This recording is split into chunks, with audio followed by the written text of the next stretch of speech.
እኔ ዛሬ ሃይማኖቴን እቀይራለሁ። የምርም አንተ አቅም ኖሮ እውቀቱ ኖሮ ብቃቱ ኖሮ ከዚህ ወንድማችን ጋር መወያየት ከቻልክ እና እሱን ተወያይተ ማሸነፍ ከቻልክ እኔ ዛሬ ላንተ ብዬ ሃይማኖቴን እቀይራለሁ።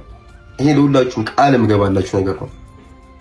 እንዲሁ ማሸነፍ አይደለም ደፍረ ከዚህ ልጅ ጋር እወያያለሁ ብለህ በአንድ መድረክ ላይ ከተወያየን አልኩ እኔ አደርገዋለሁ። የምሬ ነው የምልህ።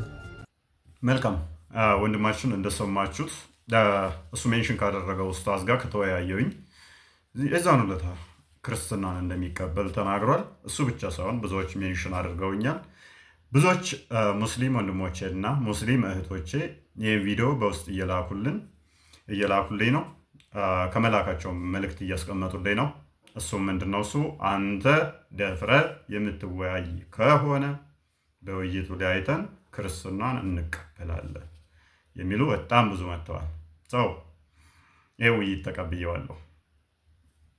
ሜንሽን የተደረገው ኡስታዝ እንዲህ ብሏል። እዚህ ከሃይማኖት አንጻር በ9 ዓመቷ ማግባቱ ጥሩ እንዳልሆነ ነገርከን። ሃይማኖትህ ክርስትና ነው። ቢያንስ በሃይማኖት እንኳ ይሄ ነገር አለ።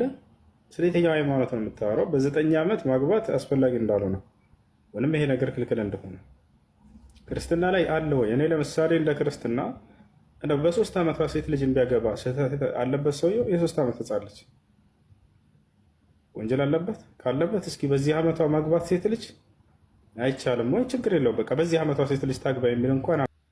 መልካም እንደሰማችሁት የህፃን ልጅ ጋብቻ በክርስትና ወይስ በእስልምና ለተጠየቀው የተሰጠው ምላሽ ነቢ በጨረፍታ ሰምታችሁታል።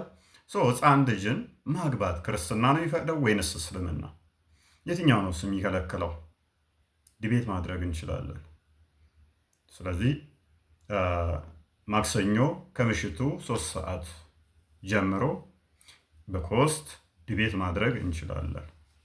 በላካችሁልኝ መሰረት ይኸው የዲቤት ወይንም የውይይቱን ጥሪያችሁን ተቀብያለሁ።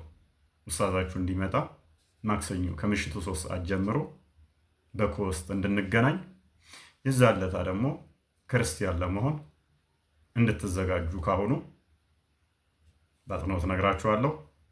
ሜይ ቢ ብዙ የዛለታ ብዙዎች ክርስቲያን ይሆናሉ በሚል ዲቤቱን ካልቀረ በስተቀር ማለት ነው።